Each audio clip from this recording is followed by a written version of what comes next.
Tayo dito sa may Plasang Luma project po natin yan. Bali, inaasintahan na po yung partition ng ating CR kasama po yung pinaka-partition din ng kwarto. At si Kuni po yung ating nag-aasintada dito sa loob.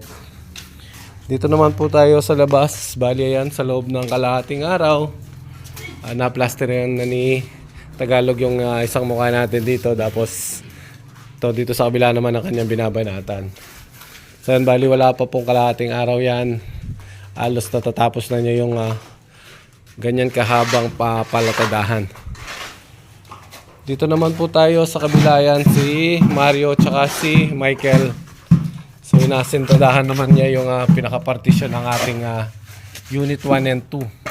So bali hanggang itaas po yan ng ating sinepar sa tabi ng ating gutter.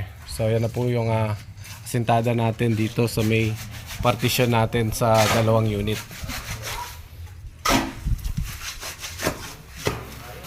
So yan po yung update natin dito sa may Plasang Luma Aray at Pampanga project. Ang build and sale project po natin, pag plastering po natin dito sa labas ng wall at ang asintada natin sa partition ng kwarto at ng CR.